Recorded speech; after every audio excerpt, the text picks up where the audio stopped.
বর্তমান মুসলিম বিশ্বের সবথেকে ক্ষমতাশীল নেতার কথা বলতে গেলে সবার আগে রাখতে হবে এরদোগানকে।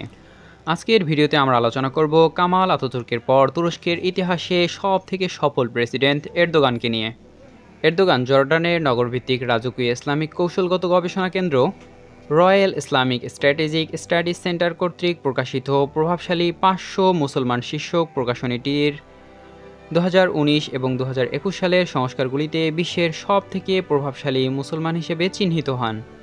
তুরস্কের রাষ্ট্রপতির দায়িত্ব গ্রহণের পূর্বে 2003 সাল হতে 2014 সাল পর্যন্ত তুরস্কের প্রধানমন্ত্রী হিসেবে এবং পূর্বে 1994 সাল থেকে 1998 সাল পর্যন্ত ইস্তাম্বুলের মেয়র হিসেবে তিনি দায়িত্ব পালন করেন।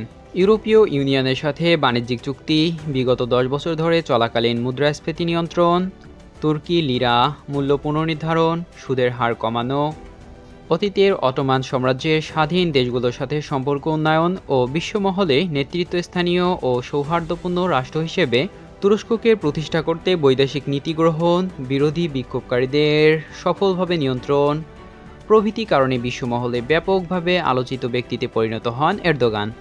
এরদোগান 1954 সালে 26শে ফেব্রুয়ারি তুরস্কের ইস্তাম্বুলের কাসিম পাশায় জন্মগ্রহণ করে। তিনি প্রাথমিক লেখাপড়া শুরু করেন ইমাম হাতিব স্কুল থেকে। ইমাম হাতিব স্কুল থেকে দ্বাদশ শ্রেণী পর্যন্ত পড়ালেখা সমাপ্ত করে তিনি আইয়ুব কলেজে ভর্তি হন। এরপর মারমারা বিশ্ববিদ্যালয় থেকে ব্যবসা প্রশাসন শাখায় ডক্টরেট ডিগ্রি অর্জন করেন। কিশোর বয়সে এরদোগানের বাবা তাকে সাপ্তাহিক ভাতা হিসেবে 2.5 তুর্কি লিরা দিতেন, যা $1 থেকে কম ছিল। এই টাকা জমিয়ে এরদোগান যানজটে আটকা পড়ে থাকা চালকদের কাছে পানির বোতল এবং রুটি বিক্রি করতেন। এরদোগান একটি স্থানীয় ক্লাবে পেশাদার ফুটবলার হিসেবে ফুটবল খেলতেন। 1976 সালে এরদোগান ন্যাশনাল তুর্কি স্টুডেন্ট ইউনিয়নে যোগদানের মাধ্যমে রাজনীতিতে জড়িত হন। একই বছরে তিনি ইসলামিস্ট ন্যাশনাল সালভেশন পার্টির যুব শাখার প্রধান হিসেবে নির্বাচিত হন। পরবর্তীতে দলের ইস্তাম্বুল যুব শাখার চেয়ারম্যান হিসেবে পদোন্নতি পান। 1983 সালে এরদোগান ইসলামিস্ট ওয়েলফেয়ার পার্টিতে যোগদান করেন। 1994 সালে স্থানীয় নির্বাচনে এরদোগান ইস্তাম্বুলের মেয়র পদে প্রতিদ্বন্দ্বিতা করেন।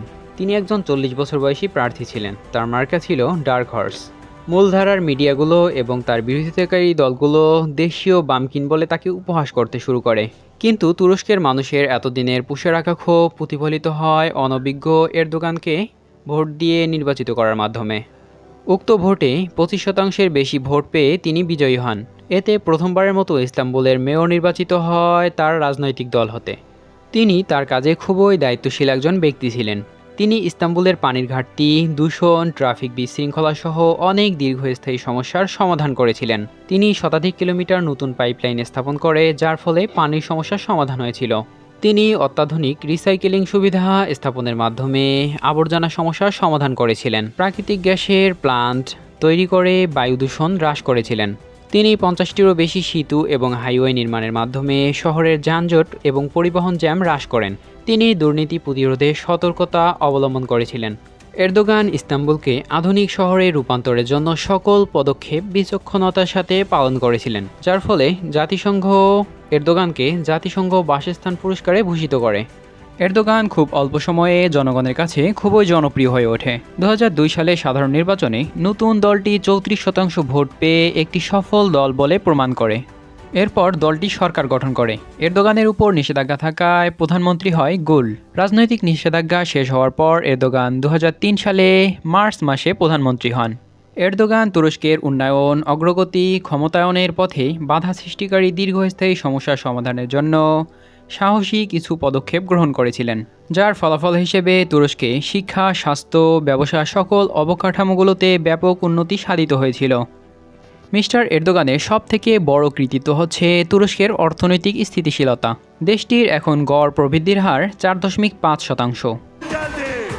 এরপর 2014 সালে আগস্ট মাসে দেশটিতে অনুষ্ঠিত প্রথম সরকারি প্রেসিডেন্ট নির্বাচনে বিজয়ী হন তিনি। 2014 সালে তুরস্কে অনুষ্ঠিত প্রথম সরাসরি প্রেসিডেন্ট নির্বাচনে বিজয়ী হবার আগ পর্যন্ত মিস্টার এরদোগান 11 বছর ধরে তুরস্কের প্রধানমন্ত্রী ছিলেন।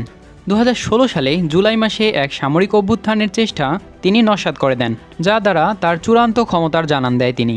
তুরস্কে সেই অভ্যুত্থানের রাতে মামরেজ শহরে বিদ্রোহী সেনাদের হাত থেকে ধরা পড়ার হাত থেকে অল্পের জন্য বেঁচে গিয়েছিলেন মিস্টার এরদোগান। এরপর তার একটি ভিডিও বার্তা প্রচারিত হবার পরপরই দ্রুত বদলে যেতে থাকে পরিস্থিতি।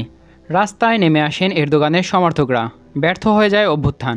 ভিডিও বার্তায় মিস্টার এরদোগান বলেছিলেন অভ্যুত্থানকারীদের চড়া মূল্য দিতে হবে, এবং তাই হয়েছিল। 2017 সালে এপ্রিল মাসে অনুষ্ঠিত এক গণভোটে প্রেসিডেন্টের ক্ষমতা আরও বৃদ্ধি করা হয়। আরব দেশগুলোর জনগণ আমেরিকা, রাশিয়া এবং তুরস্কের নেতাদের কতটা ইতিবাচকভাবে দেখে সে বিষয়ে মতামত জানতে চাওয়া হয়েছিল একটি জরিপে। ফলাফলে দেখা গেছে প্রেসিডেন্ট ট্রাম্পের অবস্থান সবার নিচে এবং রাশিয়ার প্রেসিডেন্ট ভ্লাদিমির পুতিন দ্বিতীয় অবস্থানে ছিলেন। কিন্তু তাদের দুজনের সম্মিলিত গ্রহণযোগ্যতা তুরস্কের প্রেসিডেন্ট মিস্টার এরদোগানের ধারের কাছেও নেই। এরদোগান এমন একজন ব্যক্তি, তিনি যে কাউকে কোনো চ্যালেঞ্জ ছুড়ে দিতে দ্বিধাগ্রস্ত হন না। ন্যাটোভুক্ত দেশ হওয়া সত্ত্বেও তুরস্কের প্রেসিডেন্ট এরদোগান প্রকাশ্যে আমেরিকার সাথে দ্বিমত পোষণ করে, যা আর কেউ করার সাহস করেনি। ইসরায়েলের প্রধানমন্ত্রী বেনিয়ামিন নেতানিয়াহুকে একটি সন্ত্রাসী দেশের নেতা হিসেবে একটি টুইট বার্তায় উল্লেখ করেন। ফিলিস্তিনের গাজা উপত্যকায় ইসরায়েলের অবরোধ নিয়ে কড়া সমালোচনা করেন তুরস্কের প্রেসিডেন্ট। গাজাকে একটি উন্মুক্ত কারাগার হিসেবে বর্ণনা করে ভাষণ দেন জাতিসংঘের একটি সম্মেলনে। গত বছর ফ্রান্সের প্রেসিডেন্ট ইমানুয়েল ম্যাক্রো ইসলাম ধর্ম নিয়ে সমালোচনা করলে প্রকাশ্যে তার মানসিক স্বাস্থ্য পরীক্ষা করার কথা বলেন এরদোগান। মিস্টার এরদোগানের একটি আদেশের পর আয়া সোফিয়াকে মূর্তিমুক্ত করে পুনরায় একটি মসজিদ হিসেবে পুনর্নির্মাণের আদেশ দেয়। এতে বড় বড় মোড়লরা নিন্দা জানালেও তার সিদ্ধান্ত থেকে একটু পিছু পা হননি তিনি। তুরস্কের প্রেসিডেন্টের জন্য বিপুল অর্থ ব্যয় করে তুরস্কের রাজধানী আঙ্কারায় একটি প্রাসাদ তৈরি করেছেন মিস্টার এরদোগান। সে প্রাসাদের যে নামকরণ করা হয়েছে তার ইংরেজি অর্থ হচ্ছে হোয়াইট প্যালেস। 1000 কক্ষ আছে সেই প্রাসাদটিতে।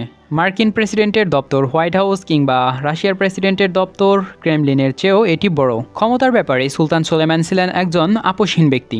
সামান্যতম ষড়যন্ত্র বা ষড়যন্ত্রের আভাসও তিনি বরদাস্ত করতেন না। ঠিক একই রকম এরদোগানও সেরকমই।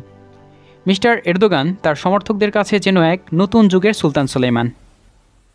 আজকে এই পর্যন্তই। ভিডিওটি ভালো লাগলে লাইক করতে পারেন, কমেন্ট করে জানিয়ে দিন আপনার মূল্যবান মতামত। ভিডিওটি বন্ধুবান্ধবদের সাথে শেয়ার করতে পারেন এবং আমাদের চ্যানেলে নতুন হলে সাবস্ক্রাইব করে পাশে থাকার অনুরোধ রইল। দেখা হতে পারে পরের কোনো ভিডিওতে। ততক্ষণে ভালো থাকুন, ভালো রাখুন। ভালো রাখা মালিক সৃষ্টিকর্তা, আপনি প্রভাবক। ধন্যবাদ।